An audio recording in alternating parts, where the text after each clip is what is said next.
Governor, what action have you taken?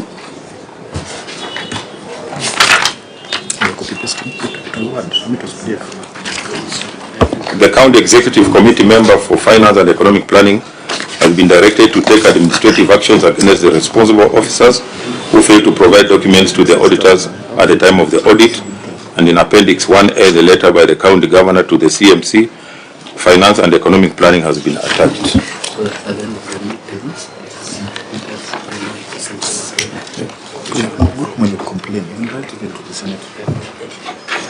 Governor, I can see on your response there, you are saying the County Executive has invited the Institute of Certified Public Accountants of Kenya to provide capacity building on financial reporting. It's just part of the action that we have taken. Yeah, so when we look at your financial statements, they've been signed by two people. There's Robert Simi, who's a chief officer, and the CPA Ambrose Makoha. Which one is Ambrose Makoha? That's you. I'm here, Chair. Yeah. Chair, if you see the financials, you will see that only CPA Ambrose Makoha has provided an ISPAC number. Robert Simiyu has no ISPAC number on the documents. Governor, you can only provide enhanced capacity training to people who are qualified in the first place. Is Robert Simiyu a member of ISPAC? He's my Chief Officer of Finance. That's not the question. Is Robert Simiyu a member of ISPAC? He's here, he can confirm. Yes, where is Robert Simiyu? Please, that's a very direct question. I'm not a member of ISPAC. Okay. What's your professional background? I'm a fiscal planner by profession. OAG, what is the requirement for people who sign off on financials? Chairman, it's expected that those who sign financial statements are supposed to be qualified in the profession. In this case, ISPAC registration and qualification is a requirement. So, Governor, when you are inviting ISPAC to provide capacity building on somebody who is not a member of ISPAC and is not a qualified accountant, how is that helping the people of Bungoma? You will train those who are qualified. And you can see the problems are many. If you look at all the issues here, these are financial reporting issues, unreconciled variances between statements and payroll records. Then you go to unreconciled variances on transfers to other county governments. There is another one on scholarships, unaccounted for capital. All of these things to do with financial reporting. Governor, there are no members of ISPAC in Bungoma who can be chief officer for finance, and you can reassign your friend Robert something else to do. Maybe what does the law say about appointment of a chief officer for finance? Maybe that according to the County Government Act. You have been Governor. Yeah, I'm just you are not the one to ask questions. No, I'm just saying because the senator has challenged me whether there are no other people who qualify to be chief officer. So I wanted to know if that's a requirement that you must have ISPAC number to be appointed as a chief officer of finance, then I will take action. Governor, you are the one who says the time is not proper. Let's go direct to answers. I don't think it's fair for you to pose a question back to Senator Sifuna. If there's a fact in law, just explain it as it is, and then we shall respond. So, Chair, finally, not finally really, but the question would be... I think, Chair, it is fair. I have no problem handling questions from the Governor. But Governor, remember, you are the person with the executive authority to assign responsibility for chief officers. And because you come from the same place I come from, we usually say that you cannot use the cow that you used to milk, you take it to plow the field. It's a mismatch of, what do they say? Mismatch of skills. In Kiluya, that's what they say, Honorable And that is the reason why I started by asking the Auditor General to give us what the expectation is, and I'll find the exact provision of the law so that we help the governor. I think we have, as part of our recommendations, we have said we need to amend the PFM and regulations. Correct. Because at the moment it does not put a qualification on the chief officer. It is subject to approval of the county assembly, and it is a mistake that we have made in Perhaps the team there can just confirm for me what section 13 subsection 2 of the PFM Act says, so that we are clear on what the law is. Because additionally, what the OAG said, the financials must be signed off by a member of the institute alongside the chief officer finance. So who's Ambrose Makoha? Is Ambrose Makoha here? I'm present, Chair. You're a member of the institute? I'm a member of the institute. In good standing? In good standing, Chair. So if you're a member of the institute in good standing, because we are going to miss this point, we are going to lose the point that the Auditor General had raised. Why was 592 million not reconciled? And finally, Chair, if these documents were brought, has it been explained now, that variance? Yeah, because as we establish the issue of the law, let's not lose sight of the money. There's 592 million that has been queried here, which could not be explained at the time of audit. Thank you so much, Chair. My name is CPA Ambrose Makoha. Chair, we did a reconciliation of the IPPD and the financial statements. Now, the appendix and the attachments we shared with also the Auditor General. But he had recommended that we do in a format which was not in a form that we gave them. Which was the correct expenditure? The one in the financial statements or the one in payroll records? There was a variance between the payroll and the financial statements. Let me explain, Chair, in a minute how it comes. We have these casuals in the county government whose salary is not processed through IPPD. We also have tax arrears by KRA, which we don't process through IPPD, because IPPD cannot allow us to process KRA payments direct through the system. So usually, this is a reconciliation, Chair, is a normal reconciliation every financial year, because not every transaction will go through IPPD. So we have shared with the Auditor General the reconciliation. In fact, Chair, we had shared this reconciliation with them in November when we were doing the audit. But could you just address the question? What is a correct figure for compensation of employees? The correct figure, Chair, is 4.8 billion. 4.8. So the financial statements are derived from the source. The source data is the payroll records. So yes. How can you have that big mismatch between the payroll records, which is a basis upon which the financials are prepared? Yes, Chair, the payroll record is a basis, yes, true. But we see that not every transaction, for example, casuals, we don't pay them through IPPD because there are no personal numbers. Number two, the salaries for May and June, and we use the cash basis of reporting, Chair. The salary for May and June we paid in August. Because it was not accrual, we had to do an adjustment, a journal, so that we correct as per the Public Sector Accounting Standards Board. So this is just a normal reconciliation of IPPD and financial statements. Auditor General, what is the correct expenditure on employees from your analysis?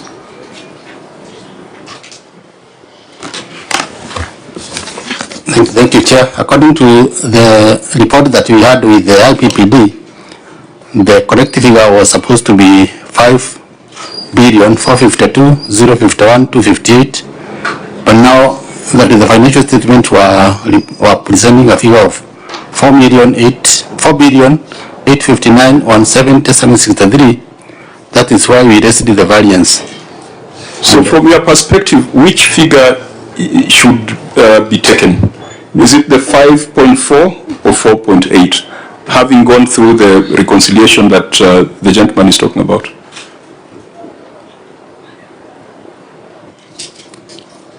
Okay, Chair, the corrective figure for that year was 5,452,051,258. Now that's very serious, because you are, when you say that is the correct figure, then we need to know what happened to the 592 million. And Chair, I don't think this is a very difficult question. This is a question of addition and subtraction. There are two payrolls, IPPD payroll and then one manual payroll for the cash rolls. Is it difficult to add the two, reconcile the two even during the time of audit? I'm not seeing anything difficult here. What is difficult? Audit. Did you see the IPPD payroll with the total? Then the manual payroll with the total. You add the two and they come to 5.4 billion. Chair, what we are saying, our figure was 5.4 billion and what was presented was 4.8 billion, but it was to be reconciled. So we received that reconciliation from the county executive, but we have not been able to interrogate it because the details, what we have is a consolidated reconciliation that is not giving us the details of what is comprising those figures. So that is what we have not received for us to conclude. Mr. Luka, please. Yes. How much should Bungoma have reported as their employee expenditure? Because that's a question here. According to our audit, between 4.8 yes, and 5.4, according to your audit, what should have been the figure? It's 5.4 billion. So what was reported was understated by 592 million. Yes. And what the head of accounting services is saying is very admissible, because what we need is the details for the reconciliation. They have given us a reconciliation which is not explained, so we can't know what is the reconciliation is talking about. Patrick, you may want to help us, because we cannot proceed. That figure determines a lot of things, even fiscal responsibility. If you're going to compute fiscal responsibility, are you using 5.4 or you're using 4.8? If we cannot reconcile that number, then we're going to have a lot of problems in the subsequent queries. Now allow the OAG first. Chair, since now they are on accrual, the budget is 5.4. Because now the county governments are going to present their financial statement on 5.4.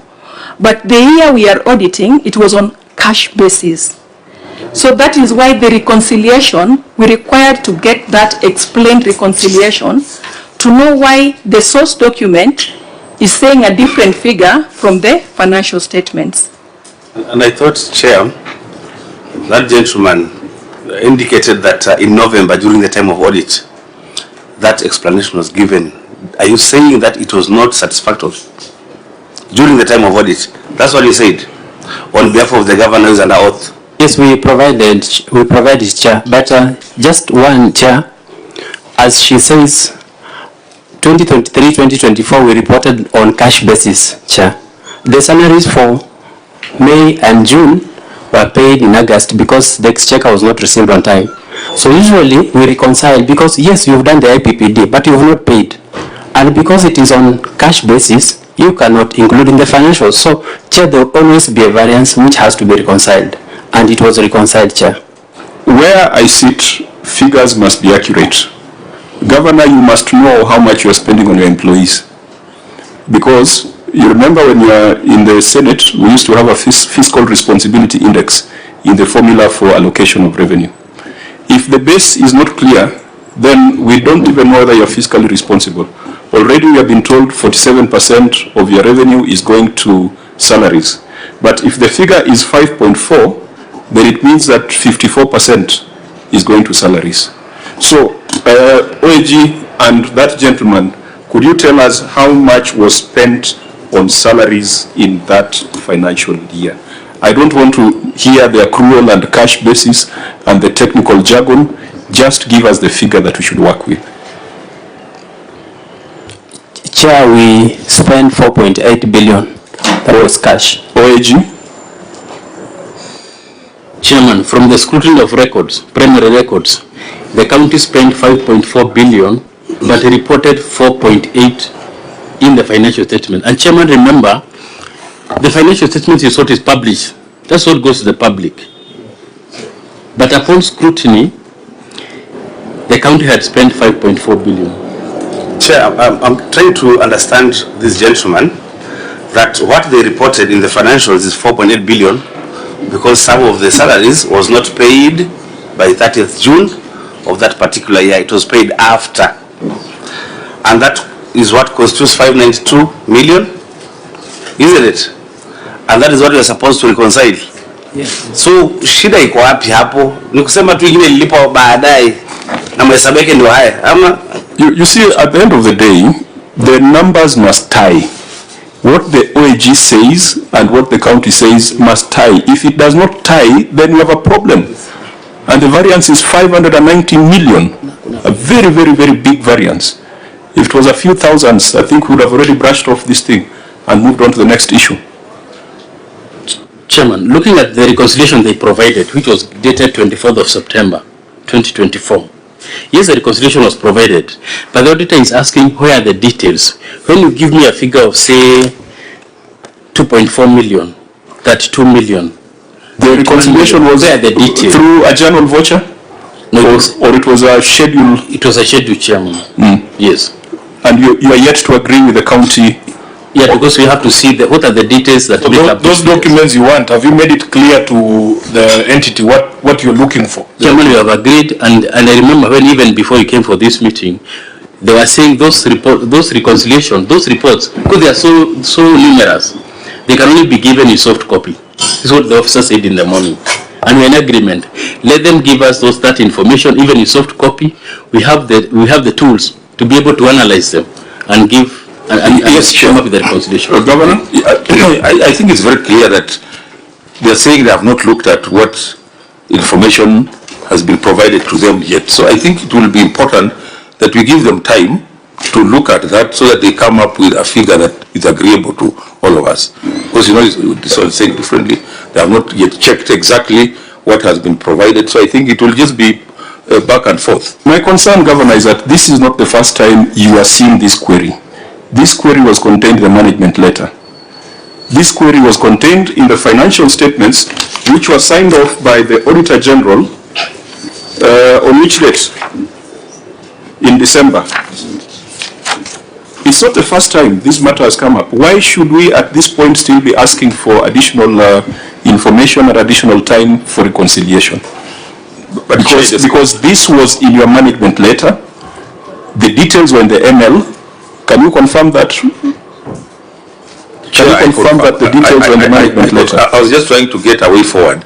No, that's an escape route. We must deal with the 500 million. Okay.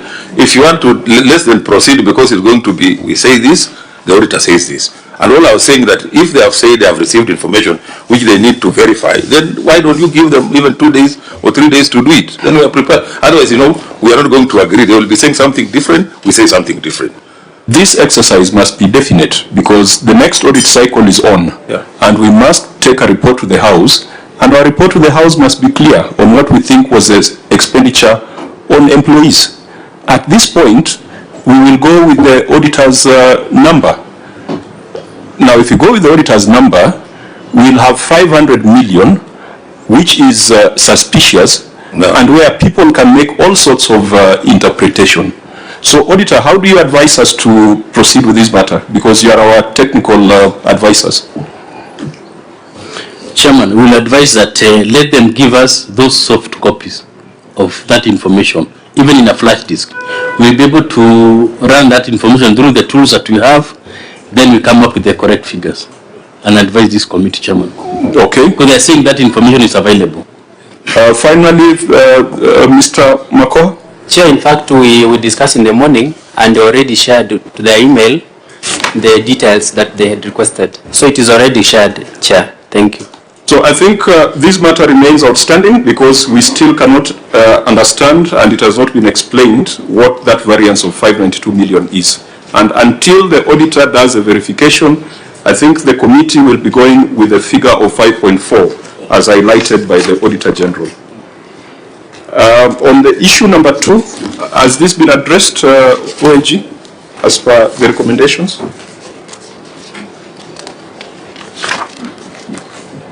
the issue has not been addressed. Okay, very quickly, what the finding was, what were recommended.